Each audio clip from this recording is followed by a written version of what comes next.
how you doing? It's Art from Art's Model Trains. So first, I want to apologize. I am falling way behind my initial goal, which was to put out one video a week. I got busy in the holidays working on the table, and then now it's getting warm outside, so there's yard work to do. Spring baseball has started, all that kind of fun stuff with the kids. So got a little harder to get down to the basement and work on the trains, play with the trains, make videos. But I got a couple of ideas, so hopefully over the next couple of weeks, I'll get a couple of good videos out. I did start a video the other day on a new purchase I had, but I ended up having to send that purchase back to be repaired with trains.com. So hopefully it'll be repaired. They told me they've ordered the part. It'll take a couple of weeks, and then I'll get it back. So hopefully that'll happen in the next, month or so. But in the meantime, I wanted to talk about these two engines behind me. So my father, when we were younger, if you've watched one of my videos about, there was a video I did for an entry into Country Bunkers, had a competition a couple of holidays seasons ago that I entered, and I put a video in there, or then also my layout history video, which I'll put the links in for both of those in the descriptions. In those videos, I talk about the layout that we had when I was younger, that we would set up. It would take up about half the basement in my parents' house. And it was, my father had 4 engines at the time that he handed down to me over time. And I've done a video, I'll also link that one in the description below, on the steam engine, which is a 2026 Prairie engine. It's actually in the lower table over here. And I did a video about that steam engine a while back. But I wanted to do a video on these two. And we'll get to a video on the last engine eventually. But the reason why I picked these two today to talk about is when I look back at what got me into this hobby and really got me hooked on trains, it was these two engines. Obviously, things like the operating accessories, like the milk car, the log car, the coal car, things like that, definitely got me hooked as a kid. But I remember, sitting there watching these trains run around my father's 027 tube layout on the floor, and just being fascinated, especially with this New Haven engine. It used to run our largest loop around pretty much the perimeter of the whole table, which was at the time a 4x8 sheet with about a 4x6 sheet attached to it. So it made kind of like a P as it went around the outside of that layout. And I would lay there and just watch it come right at you on the curve and then quickly bank on that 027 tube track. And it was just fascinating, and it looked gorgeous on the track. And I still look at these two engines as my favorite engines in the collection. I have converted this engine over with an ERR board. The E unit was giving me some trouble, and I figured most of my layout is starting to move over to command. Why not add it into this engine? I had plans to do that same thing here, but I decided after converting this one not to do this engine. I do have Power Masters on all 6 of my tracks. So I can run command control or conventional on any of the tracks. So I decided not to switch this one over to command control. Both engines are in fantastic shape, of all original parts, except for the ER board. The ERR board in this one. This is a Santa Fe 2243, which I believe, I'd have to look this up, but I believe it was in 54 or mid 50s.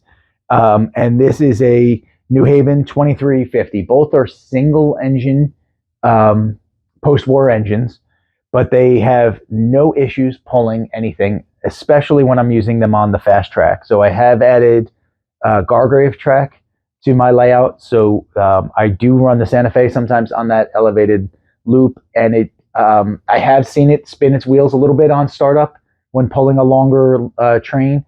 But after it gets going and I am able to get the speed under control, it definitely is able to pull anything I throw at it.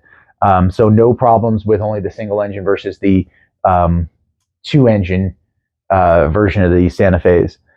So a little bit of history behind these. Now I'm going to get this wrong, and I know I'm going to have to double check with my father on this one. But if I remember correctly, what he told me was he saved up money from working as an altar boy to buy this engine. And I think he got this one later on, if I'm not mistaken. And he did not get the AA unit.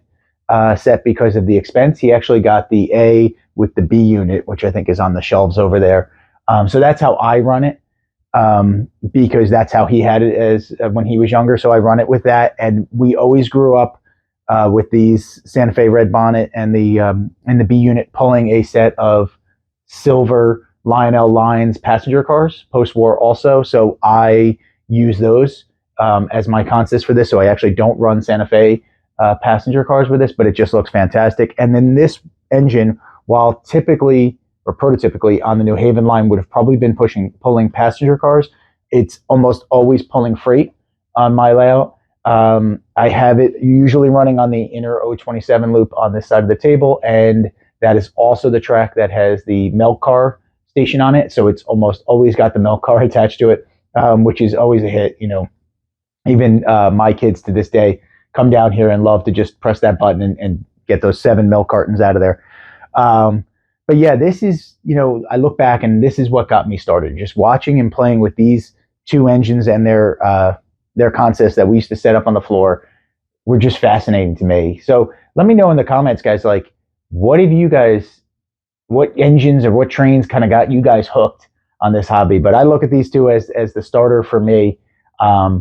And I'm really interested to hear what other people have to say. I know a lot of people talk about MPC, as some people got MPC sets and that got them hooked. But for me, you know, the hand-me-down from my father, these 2 engines plus the other 2 he gave me, the steam engine and it's an MPC era. I don't know if it's in the screen over there, but it's an MPC era Conrail. Those are the 4 engines, obviously, that I was handed down that kind of got me excited about the hobby, these 2 being the most special.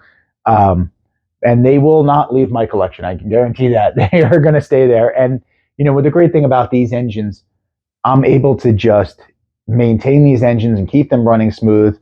I took both engines and completely broke them down. Got all the old 1950s grease out of the trucks that had caked up, replaced it with new.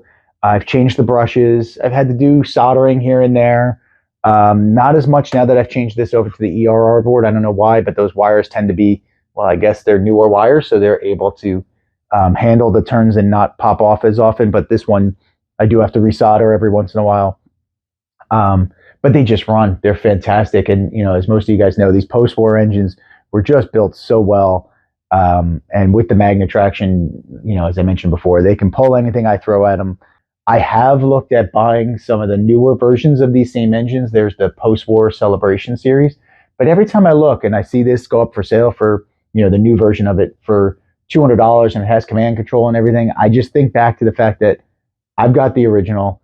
It runs on any track on my layout.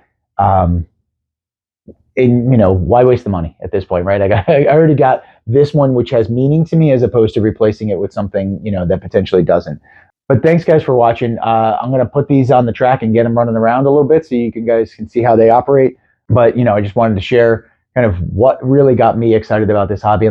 Please share in the comments below, like I said, what engines and items got you excited about model railroading and O-scale in particular, if you have any of those.